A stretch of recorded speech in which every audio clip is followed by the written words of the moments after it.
caros irmãos, trago para nós refletirmos, nesses momentos que juntos iremos passar, a parábola do bom samaritano. Mas para prepararmos o ambiente para que possamos estar tranquilos, serenos, receptivos às boas energias trazidas pelos irmãos espirituais, eu convido a todos para nos colocarmos em um momento de preces e dizermos: obrigado, Senhor, Deus, Pai Todo-Poderoso, por esta oportunidade que temos de nos reunirmos, mesmo que virtualmente. Pedimos a Ti, Jesus, Mestre querido, que te dignes a enviar Teus trabalhadores de luz para amparar a todos nós, para proteger a todos nós e para bem intuir a todos nós que neste momento estamos reunidos, para que possamos assim melhor absorver os ensinamentos do Cristo Jesus. Você, nosso Mestre, tão digno, tão querido e amado por todos nós. Assim, agradecidos aos amigos espirituais, nós vamos conversar um pouco sobre a parábola do bom samaritano. Em O Evangelho segundo o Espiritismo, esta parábola está no capítulo 15 e tem 2. E ela é narrada por Lucas, no seu Evangelho, no capítulo 10, versículos 25 a 37. Lembrando que Lucas não conheceu a Jesus pessoalmente. Lucas era discípulo de Paulo de Tarso. E Lucas tem tanto conhecimento da vida de Jesus pessoalmente, lá na sua infância, porque ele foi orientado por Paulo de Tarso a procurar Maria de Nazaré, a mãezinha de Jesus, para entrevistá-la e então ter o conhecimento, ter condições de legar para todos nós, delegar para a posteridade esses conhecimentos tão profundos e que tanto nos facilitam a caminhada nos dias de hoje. Mas para nós melhor entendermos o contexto da parábola do samaritano, a recomendação que nos vem através de grandes pensadores como Divaldo Franco, como Haroldo Dutra Dias e tantos outros, é que peguemos o Evangelho de Lucas e o leiamos principalmente do capítulo 9 a 25, que é onde está retratado esses últimos dias de Jesus com muita clareza, com muita facilidade para entendermos. E nestes capítulos, nesses 16 capítulos, nós vamos encontrar ensinamentos muito maravilhosos dessa última viagem que Jesus faz com seus apóstolos a Jerusalém. Porque ele, Jesus, sabia que estava chegando os dias em que ele iria ser crucificado em Jerusalém. E ele precisava deixar seus apóstolos com os conhecimentos ainda mais profundos. Mas eis que Jesus chama os 12 apóstolos, os seus 12 discípulos, e diz a eles que pretende ir a Jerusalém. Eles não acham nada estranho. Por quê? Porque aproximava-se a festa de Páscoa. E é lei entre os judeus que todo o judeu, sempre que possível, deve peregrinar a Jerusalém para comemorar a Páscoa. Então os apóstolos ficaram felizes, porque vamos com o mestre comemorar a Páscoa em Jerusalém. Mas quando Jesus disse, preciso ir pela Samaria, os apóstolos ficaram com o pé atrás. Mas por que pela Samaria, mestre? Porque a Samaria, a estrada, mestre, é mais longa, é mais difícil, é mais perigosa, é mais árdua. Além do que, samaritanos são nossos inimigos e lá não tem nada de bom. Mas Jesus diz, vamos pela Samaria. Então João e mais 3 apóstolos prontificaram-se de ir até, adiantar-se, ir até a Samaria e conseguir estalagem, hospedagem para eles. Retornam da Samaria dizendo a Jesus, mestre, ninguém quis vos hospedar. ninguém aceitou dar hospedagem para nós. E João, na euforia da sua mal acabando adolescência, diz a Jesus: Senhor, queres que eu ore a Deus pedindo que ele mande as línguas de fogo para queimar toda a Samaria com suas pessoas, com seus animais, com suas plantações? E Jesus diz a ele: João, o Filho do Homem não veio a este mundo para terminar, para matar a ninguém, para destruir, mas sim para salvar vidas. E quando Jesus se refere a salvar vidas, ele está falando em recuperar, em reeducar, em encaminhar. Esse era o ensinamento de Jesus para João nesta hora. Mas por que os judeus e samaritanos eram inimigos? O porquê que João diz isto ao mestre? Vamos voltar um pouquinho no tempo e vamos lembrar que ali no ano 700 da era antes de Cristo, houve a diáspora, quando as 12 tribos dos filhos de Israel separaram-se, ficando 2 tribos do sul, Benjamim e Judá. Judá, judeus. Então, estes criaram o seu templo em Jerusalém, no Monte Sião. Ao passo que as 10 tribos do norte sediaram seu templo no Monte Gerazim. E eram realmente inimigos. Mas por que João faz então esta proposta de orar a Deus pedindo que Deus mande línguas de fogo? Porque havia um código moral entre o povo do Oriente. Código que vige até hoje, de que é a lei da hospedagem. Aquele que estiver peregrinando, que estiver em viagem pelo deserto, ele deve ser acolhido na casa onde ele chegar para pernoitar. E aquele que não hospedar este peregrino, havia uma lenda de que Deus mandaria línguas de fogo para então queimar a toda esta família. Por isso que João referiu-se a Jesus, perguntando se ele queria, seu mestre queria que ele orasse a Deus, pedindo que ele mandasse as línguas de fogo e queimasse toda a Samaria, com toda a população, com todos os seus animais, com todas as suas plantações. Recordando que pela Samaria a estrada era mais acidentada, era uma estrada mais perigosa, além do que era mais longa do que ir pelo vale do Rio Jordão, onde dava mais ou menos 145 quilômetros entre a Galileia até Jerusalém. Mas sendo também uma estrada mais plana, com menos dificuldades para se caminhar. Mas eles foram pela Samaria.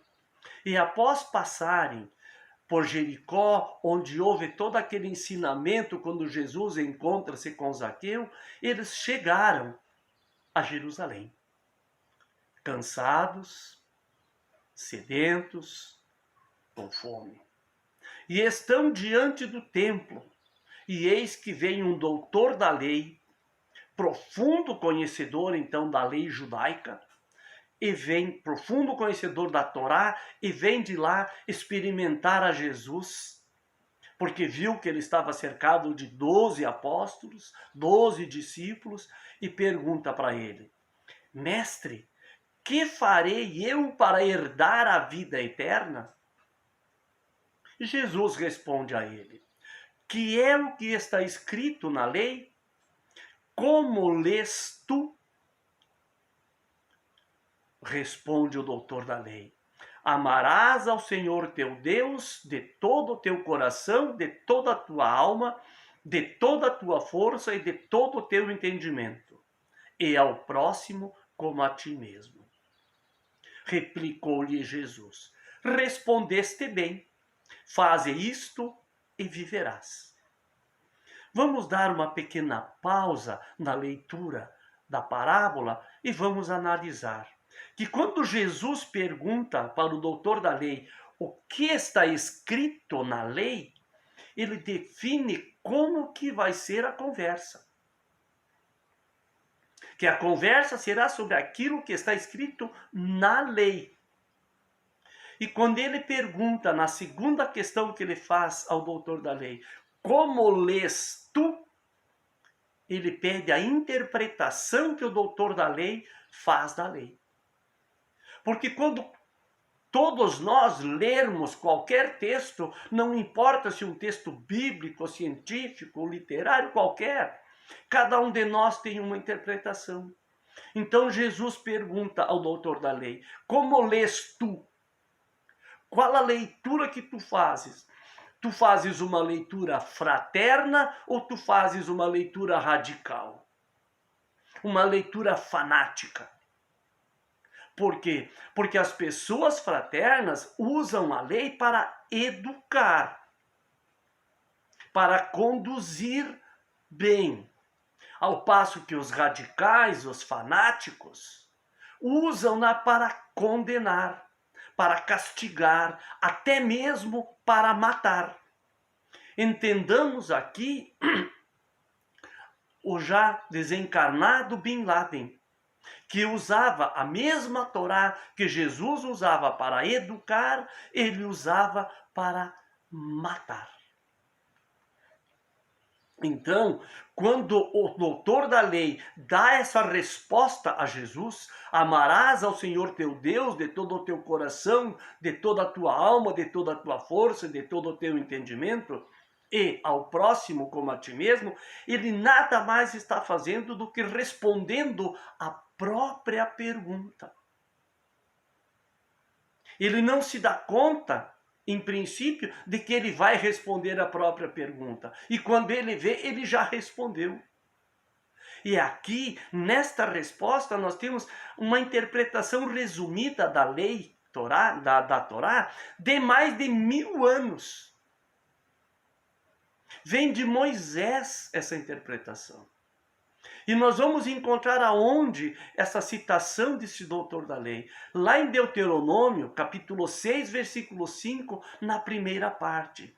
E a segunda parte, de amarás ao próximo como a ti mesmo, no Levítico, capítulo 19, item 18. Para os judeus, irmãos eram apenas os justos. Próximo e irmão, para eles era o mesmo. E próximo e irmãos eram apenas os justos. E quem eram os justos? Quem eram o próximo para eles? Aqueles que cumpriam os 614 mandamentos que estão na lei, que estão na Torá, que são os mandamentos da lei judaica.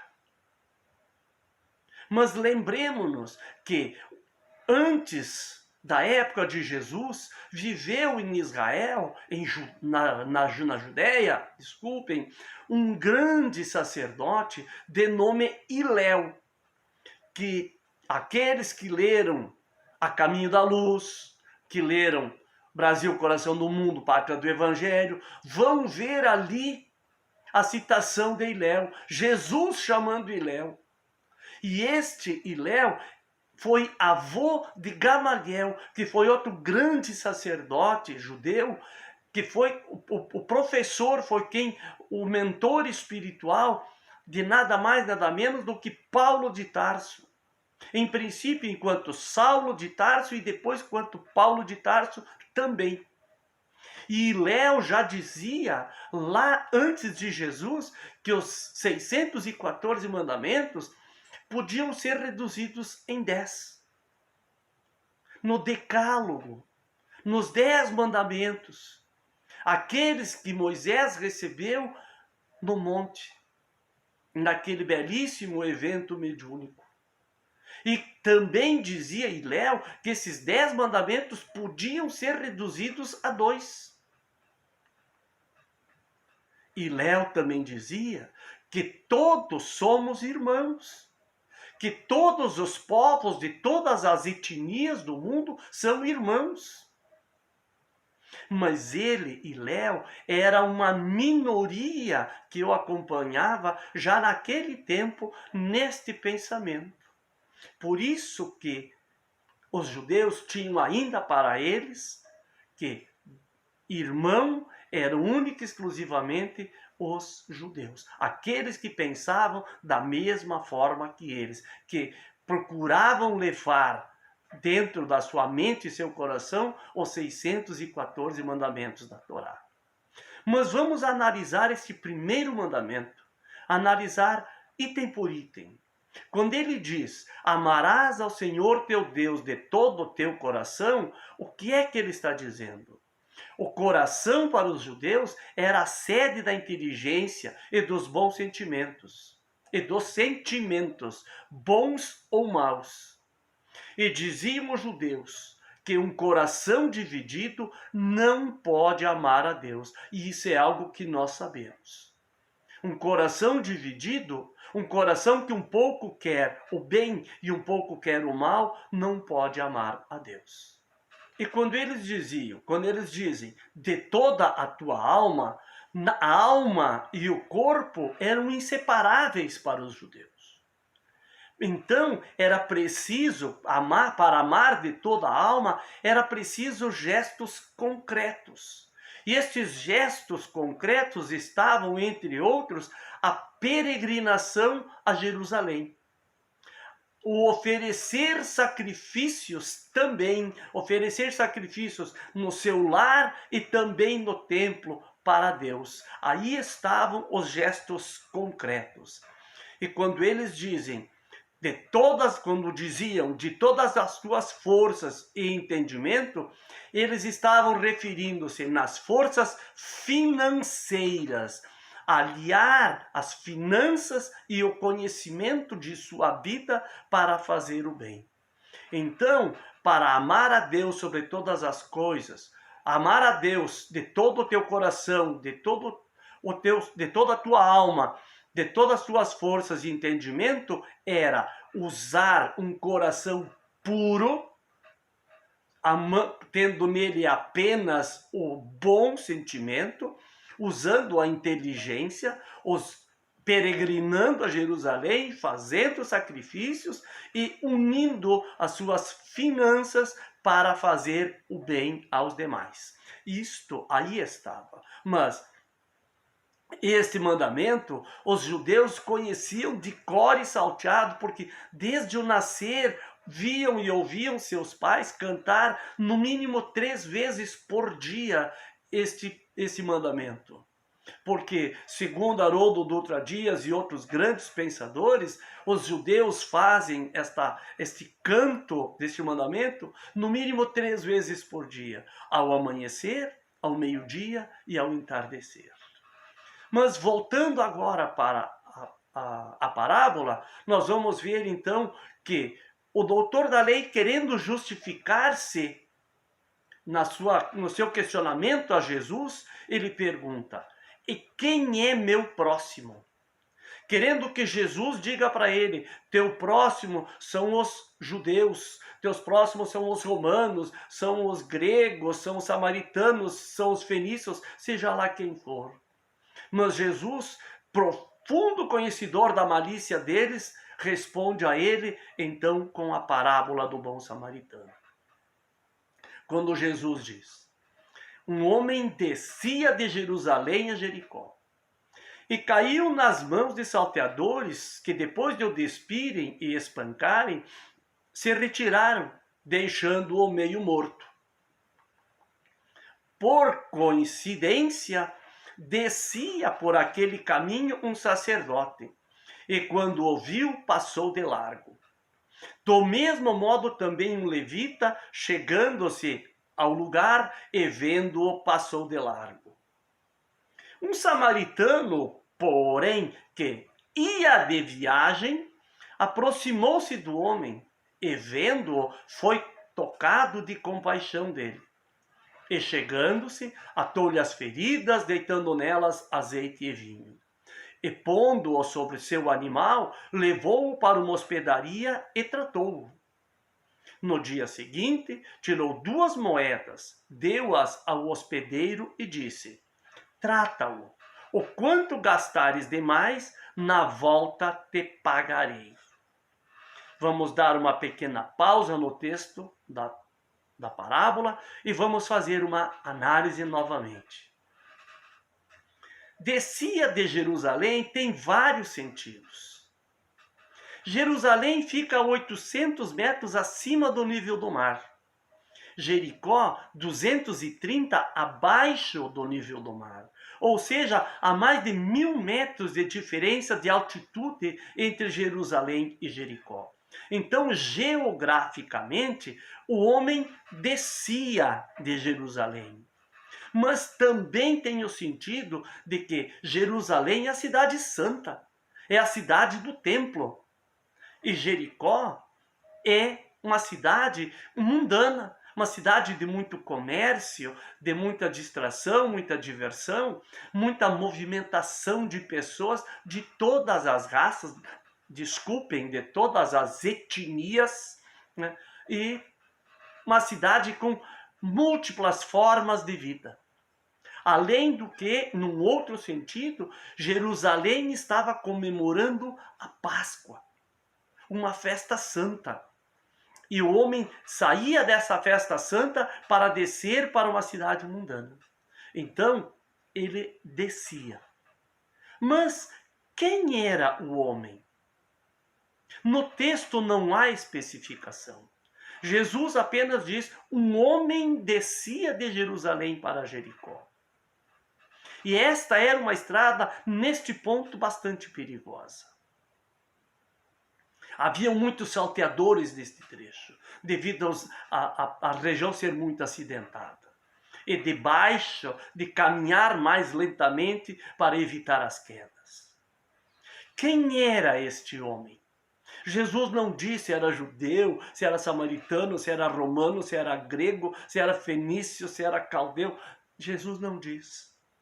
Por quê? Porque este homem que descia de Jerusalém para Jericó é o homem do mundo. É o cidadão do mundo, é o ser humano que sempre que encarnou na terra e que continua encarnando na terra. Este é o homem e nós vamos ver esta viagem daqui a pouco mais. E por que Jesus fala em primeiro lugar, após o homem, ele fala que descia um sacerdote. Primeiro o sacerdote, porque era o maior conhecedor da lei nesta época. Era um profundo conhecedor da lei da Torá. Por que ele descia? Ele descia pela questão geográfica da altitude de Jerusalém para Jericó.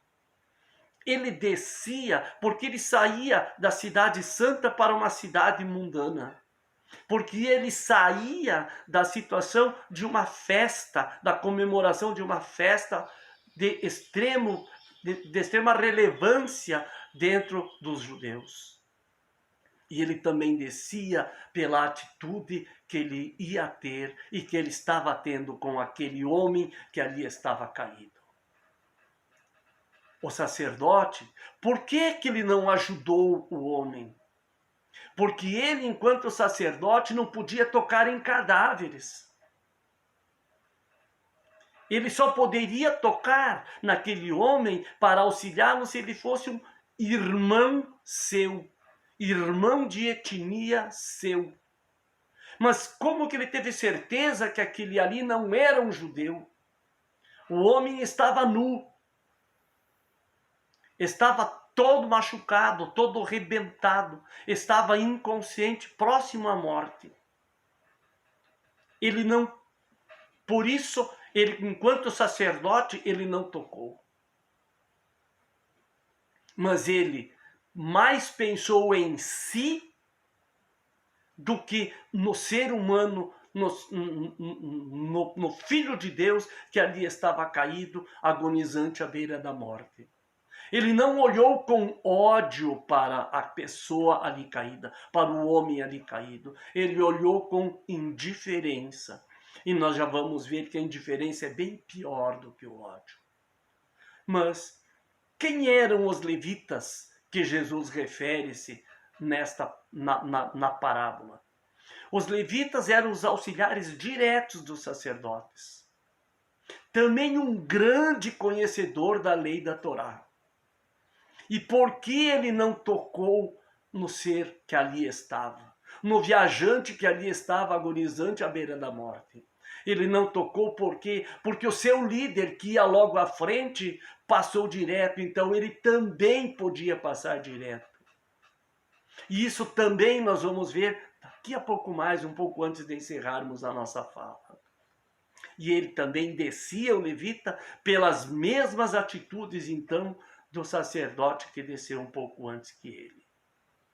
Nós vamos observar que Jesus diz que um samaritano estava de viagem por aquela estrada. Jesus não especifica se esse samaritano descia ou subia. E ele dificilmente descia, por vários sentidos. O primeiro deles é que ele não teria motivo para estar em Jerusalém quando Jerusalém comemorava a Páscoa, sendo que eles, samaritanos e judeus, eram inimigos. Ele também não descia pela atitude que ele teve de buscar ajudar o homem, o assaltado que estava à beira da morte. Então, dificilmente ele descia. E também não descia porque o texto nos diz que ele foi tocado em seu coração. Mas foi tocado por quem? Quem tocou no coração desse samaritano? Será que foi o assaltado, o homem que estava à beira da morte? Não. Quem tocou seu coração foi Deus. E quando Deus toca o coração de alguém, esse alguém não está descendo. Esse alguém está em elevação, está subindo, está se elevando enquanto espírito imortal. E Jesus nos diz que ele desceu da sua montaria. Aí sim, ele desceu. Mas ele desceu para nivelar-se aquele que ali estava caído. Ele desceu não para ver se estava vivo ou se estava morto. Ele desceu para ajudá-lo. Tanto que pegou o seu azeite e seu vinho, que eram os medicamentos disponíveis nesta época, principalmente quando se estava em viagem. Usou para quê? Para limpar as feridas e para estancar o sangue que escorria. Pegou parte de suas vestes e vestiu o homem que estava nu. Colocou-o sobre sua montaria. Saiu caminhando a pé, puxando a montaria pelas rédeas, qual um escravo conduzindo o seu amo. Levou-o a uma hospedaria. E esta hospedaria era o que havia, o lugar que havia, a única possibilidade de lhe dar mais atenção para este homem ferido. A esta época, no mundo terra, não haviam hospitais. Não haviam, como hoje, hospitais em tudo e qualquer lugar. Levou até essa hospedaria, tratou dele, buscou dar mais condições de melhorar os seus ferimentos.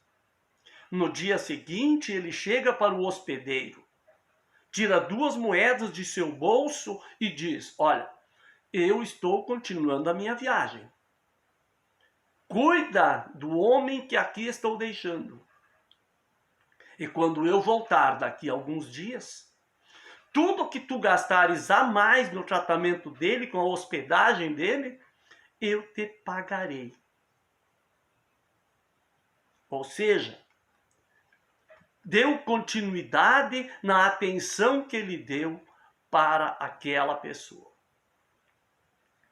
E aí, voltando ao texto, Jesus Jesus olha para o doutor da lei e pergunta: qual destes três te parece ter se tornado o próximo daquele que caiu nas mãos dos salteadores?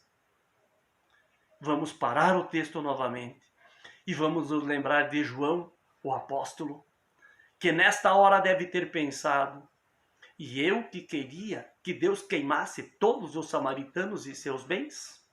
Não nos esquecendo de que judeus e samaritanos, embora tivessem a mesma árvore genealógica, eram inimigos. E o doutor da lei, vendo que não conseguiu enrolar a Jesus, ele jamais iria dizer: não, o próximo do homem caído foi o samaritano. O orgulho deste doutor da lei não permitiria a ele dizer isso. Mas ele diz a Jesus: aquele que usou de misericórdia para com ele. Aí então Jesus diz a ele: vai e faze tu o mesmo. Vamos dar um pulo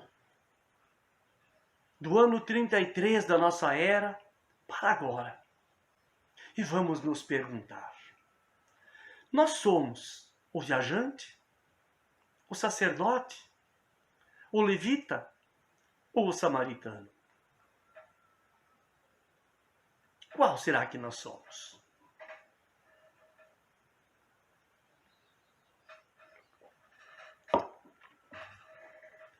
Em alguns momentos, nós somos o viajante. Nós somos o viajante quando nós, inadvertidamente, não vigiamos nossos pensamentos, nossas palavras e nossas atitudes. E descemos da da cidade do Evangelho, e nos projetamos nas cidades do mundo, com os pensamentos fora da vigilância, e temos pensamentos ruins, pensamentos errados. E aí caímos nas mãos dos salteadores, inimigos, adversários espirituais. E muitas vezes somos presas de obsessões. Obsessões essas que nos causam males físicos e espirituais. E aí vamos precisar de um samaritano, que já vamos falar logo adiante. Mas nós somos o sacerdote quando nós, mesmo tendo já uma boa parcela de conhecimentos, que não são tantos, mas já é uma boa parcela de conhecimentos que temos, nós vendo a necessidade de um irmão ou outro de caminhada, nós passamos de lado. Nós não olhamos com ódio para este irmão, mas nós usamos o olhar da indiferença, que é muito mais prejudicial do que o ódio. Porque quando um irmão de caminhada sabe que tem o ódio de um outro, ele não espera o amparo daquele que tem o ódio. Mas ele espera o amparo daquele que não o odeia, mas que muitas vezes é indiferente, e a indiferença é um mal crônico, difícil de ser curado. Aquele que odeia, mais facilmente ele pode se condoer daquele que está necessitando de amparo. E nós somos o sacerdote quando nós, em tempos de dificuldades, como estamos agora passando, nós fazemos de conta que não é conosco. Que aquele nosso irmão que está precisando de um amparo, não importa se o amparo de um ombro amigo para o irmão poder chorar a sua dor, de um ouvido para dar vazão, fazer uma catarse nas suas problemáticas. Quando não cedemos o nosso perdão para as ofensas que talvez o nosso irmão proferiu para nós sem intenção. Quando aquela caridade que é a mais fácil de fazer, que é a caridade material, nós esquecemos que o nosso irmão, que está ali, logo ao nosso lado, precisando, passando por fome, frio e sede, faltando-lhe o agasalho, faltando-lhe o teto, faltando-lhe tudo, e nós, tendo a possibilidade de auxiliá-lo, não o auxiliamos. Aí nós somos o sacerdote. Quando falta em nós uma palavra amiga, uma palavra de conforto, uma palavra de elevação, aí nós somos o sacerdote. E até porque todos nós somos espelho para outras pessoas. Não importa se somos bonitos, se somos feios, se somos altos, baixos, jovens, idosos. Todos nós somos espelho para outras pessoas. E dentre esses espelhos, muitas vezes nós temos aqueles que são os levitas, que muitas vezes também nós o somos. E nós somos os levitas quando nós nos espelhamos em outros seres humanos e os seguimos cegamente.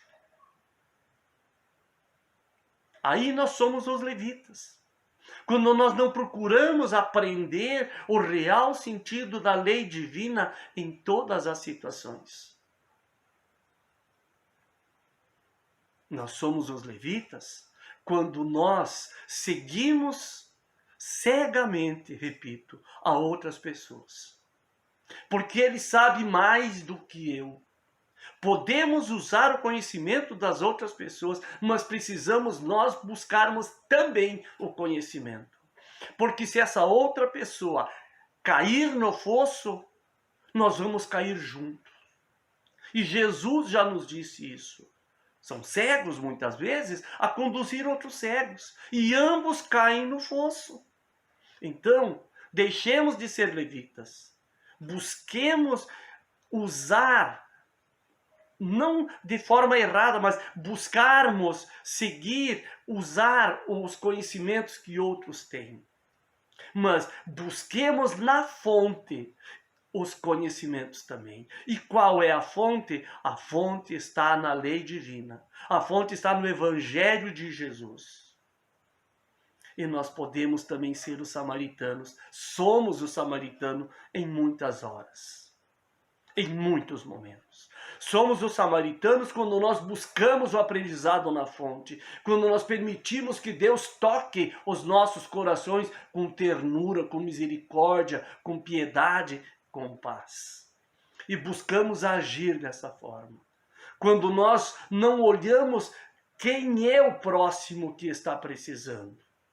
Quem é o próximo que precisa do nosso amparo, mas sim buscamos dar o nosso amparo, sem olhar se ele é espírita, se ele é católico, se ele é umbandista, se ele é protestante, se ele é evangélico, se ele nem a religião tem.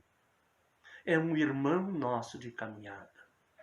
E ele precisa. E neste momento, quando nós apoiamos, nós somos os samaritanos. Lembrando que a terra é o hospital.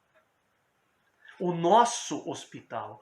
O lugar que nós estamos para curar as nossas mazelas espirituais. Que nós estamos usando para deixarmos, para aprendermos a não ser o viajante, a não ser o sacerdote, a não ser o levita, onde nós estamos aprendendo a ser o samaritano. E todos nós temos condições de sermos samaritanos o tempo todo. É difícil?